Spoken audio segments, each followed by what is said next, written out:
সাবেক তথ্য ও সম্প্রচার প্রতিমন্ত্রী মোহাম্মদ আলী আরাফাতকে হত্যা মামলায় গ্রেফতার করা হয়েছে। মঙ্গলবার রাজধানীর গুলশান থেকে তাকে গ্রেফতার করা হয়। কোটা আন্দোলনের সময় নানা ধরনের বিতর্কিত বক্তব্য দিয়ে সমালোচিত হয়েছিলেন প্রতিমন্ত্রী আরাফাত। তিনি কোটা আন্দোলনের নিহতরা মাদকাসক্ত ছিল বলে মন্তব্য করেছিলেন।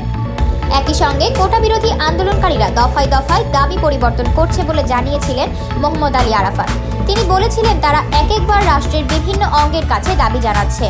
তাদের দাবি পূর্ণবহাল করতে পারবে বিচার বিভাগ, আন্দোলন করে নয়। এটা পরিবর্তন করতে হবে সর্বোচ্চ আদালত। দ্বাদশ জাতীয় সংসদ নির্বাচনে ঢাকা 17 আসন থেকে জয়ী হন আওয়ামী লীগের প্রার্থী মোহাম্মদ আলী আরাফাত। পরে তিনি শেখ হাসিনার নতুন মন্ত্রিসভায় প্রতিমন্ত্রী হিসেবে শপথ নেন। ছাত্র জনতার অবিস্মরণীয় অভ্যুত্থানের মুখে গত 5 আগস্ট প্রধানমন্ত্রী পদ থেকে পদত্যাগ করে দেশ ছাড়েন শেখ হাসিনা। সরকার পতনের পর 12 আগস্ট সাবেক তথ্য প্রতিমন্ত্রী মোহাম্মদ আলী আরাফাত ও তার স্ত্রীর নামে থাকা ব্যাংক হিসাব জব্দের নির্দেশ দিয়েছে বিএফআইইউ।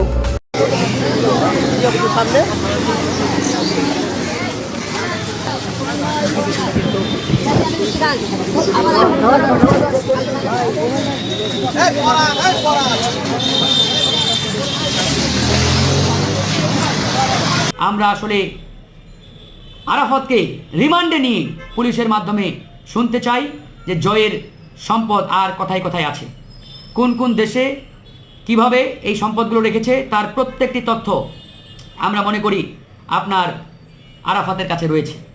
এই কুমড়ো পটাশ আরাফাতকে রিমান্ডে নেন, ইনশাআল্লাহ আমার দৃঢ় বিশ্বাস প্রত্যেকটি তথ্য বেরিয়ে আসবে, প্রত্যেকটি তথ্য বেরিয়ে আসবে। তাই কাল বিলম্ব না করে এই আরাফাতকে রিমান্ডে নিয়ে প্রত্যেকটি তথ্য বের করতে হবে।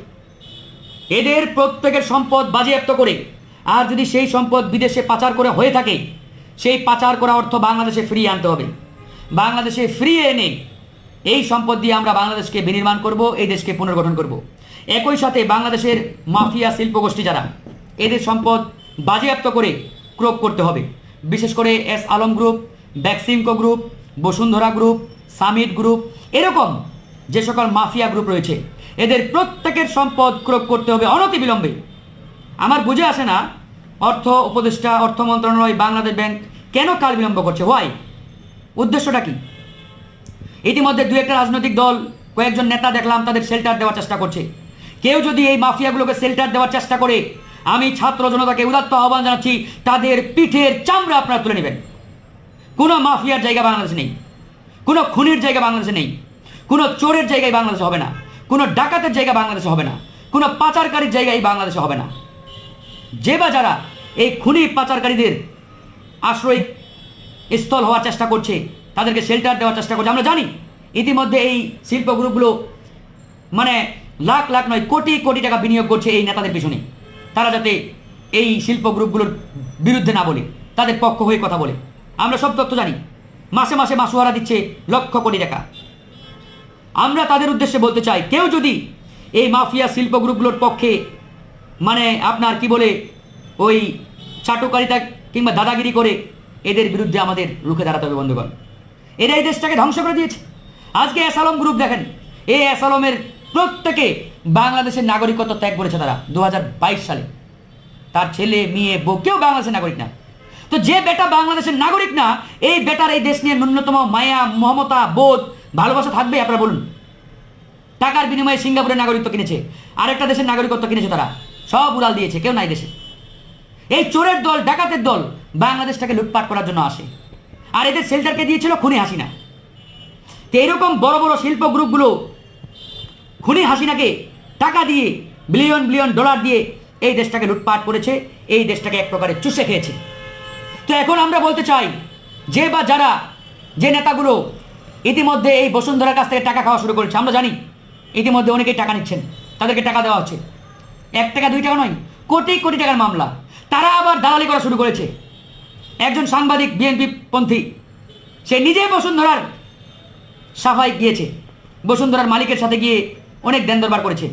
সেই সাংবাদিককে বিএনপি তাদের মিডিয়া সেল থেকে অব্যাহতি দিয়েছে। আমরা ধন্যবাদ জানাই বিএনপিকে যে তড়িৎ গতিতে তারা সিদ্ধান্ত নিয়েছেন। এরকম অনেকেই রয়েছে রাজনীতিবিদ, নতুন নতুন রাজনৈতিক নেতা, নবীন নেতা, তারা ওই বসুন্ধরার কাছে টাকা খাচ্ছে, এস আলমের কাছে টাকা খাচ্ছে, সামিটের কাছে টাকা খাচ্ছে, আর তারা বলছে যে এই শিল্প গ্রুপগুলোর বিরুদ্ধে এখনই অ্যাকশনে যাওয়ার প্রয়োজন নেই। আমি চ্যালেঞ্জ দিয়ে বলছি, প্রধান উপদেষ্টার সাথে আমাদের যেদিন মিটিং ছিল, সেই মিটিংয়ে একটি দলের নেতা প্রকাশ্যে বলেছে আমাদের সামনে, সেখানে এবি পার্টির নেতৃবৃন্দ তারাও ছিলেন।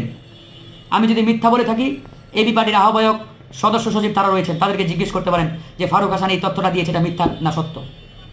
সেই নেতা নিজে বলেছে প্রধান উপদেষ্টা আমাদের ডক্টর মোহাম্মদ ইউনূস স্যারকে যে এই মুহূর্তে বসুন্ধরা, বেক্সিমকো এই গ্রুপগুলোর বিরুদ্ধে অ্যাকশনে যাওয়ার দরকার নেই, তাদেরকে ব্যবসা করতে দেন, ভবিষ্যতে প্রয়োজন হলে তাদের বিরুদ্ধে অ্যাকশন নেওয়া যাবে। মানে এই বক্তব্য শুনে ডক্টর মোহাম্মদ ইউনূস রীতিমতো হতবাক হয়ে গেছে যে এই ছেলে কি বলে। যারা এই দেশটাকে ধ্বংস করে দিয়েছে, এই খুনি হাসিনাকে সাপোর্ট দিয়ে ক্ষমতায় রেখেছে এতদিন, আর সে তাদের পক্ষে সাফাই গাচ্ছে। তো এটা থেকে আমাদের বোঝার বাকি নেই যে ওই বসুন্ধরা, বেক্সিমকোর কাছ থেকে তারা যে মাল খাচ্ছে, টাকা খাচ্ছে, এটা তো বুঝতে আমাদের নতুন করে সংবিধান পড়তে হবে না। তো এই জন্য আমি বলেছি বন্ধুগণ, যারা লাইভটি দেখছেন শেয়ার করে ছড়িয়ে দেবেন। আমাদের বক্তব্য, মেসেজ পরিষ্কার, যে বা যারা দালালি করবে, যে বা যারা এই খুনি ফ্যাসিবাদের পক্ষে কথা বলবে, তাদের বিরুদ্ধে আমাদের রুখে দাঁড়াতে হবে। সে যেই হোক, প্রয়োজনে তাকে গণধোলাই দিয়ে আইনের হাতে তুলে দিতে হবে। নব্য ফ্যাসিবাদের দোষর অনেকেই আছে, আপনারা তাকে চিনবেন না। খোলসটা এমনভাবে তারা দিয়েছে, তারা ছাত্র জনতার পক্ষে, কিন্তু ভিতরে ভিতরে ওই ফ্যাসিবাদী গোলামদের টাকা খেয়ে রাজনীতি করছে। এগুলো আপনারা খুঁজে বের করবেন, সময় হলে জানতে পারবেন। এখন আমি বললে অনেকেই হয়তো আমার বিরুদ্ধেই যাবেন, আপনারা বলবেন আমি বানিয়ে বলছি কিংবা অসত্য তথ্য দিচ্ছি। আমি কোনো অসত্য তথ্য কিংবা বানিয়ে কোনো কথা বলি না ভাই, বলছিও না। চাইলে আপনারা আমার তথ্য আপনারা যাচাই করতে পারেন। তো যাই হোক, আমি যে কথাগুলো বললাম শেয়ার করে ছড়িয়ে দেবেন। আমরা খুনি হাসিনার সম্পদের তথ্য জানতে চাই। আরাফাতকে, এই আরাফাত এমন একজন কুলাঙ্গার, সে বলেছিল আমাদের এই ছাত্ররা, তরুণরা মাদক নিয়ে অর্থাৎ ড্রাগস নিয়ে নাকি পুলিশের সামনে এসে আন্দোলন করছে। কারণ ওই সময় ছাত্রদের যে স্পিরিট, ছাত্রদের যে চেতনা, যে সাহস, যে মনোবল আপনারা সবাই দেখেছেন, যে শিক্ষার্থীরা পুলিশের বুলেটের সামনে দাঁড়িয়ে তারা স্লোগান দিচ্ছে। পুলিশের এই বুলেট বলেন, কামান বলেন, কোনো কিছুকেই আমার শিক্ষার্থী বন্ধুরা ভয় পায় নাই। সেটাকে এই কুলাঙ্গার আরাফাত সেই সময় বলেছিলেন যে ছাত্ররা নাকি ড্রাগস নিয়ে, মাদক নিয়ে পুলিশের সামনে এসে মাতলামি করছে। নাউজুবিল্লাহ। চিন্তা করেন এই কুলাঙ্গারের কি পরিমাণ সাহস ওই সময় হয়েছিল যে আমাদের এই ছাত্রদের নিয়ে তার এরকম মন্তব্য সে করেছিলেন। তো বন্ধুগণ, এই কুলাঙ্গার আজকে গ্রেপ্তার হয়েছে। আমরা এই কুলাঙ্গারের মাধ্যমে আজকে আমরা আহ্বান জানাই দেশ ও জাতিকে, খুনি হাসিনা এবং তার পরিবারের সদস্যদের সম্পদের হিসাব আমরা জানতে চাই। কারণ এই আরাফাত হচ্ছে সজীব ওয়াজেদ জয়ের বন্ধু, তার ঘনিষ্ঠ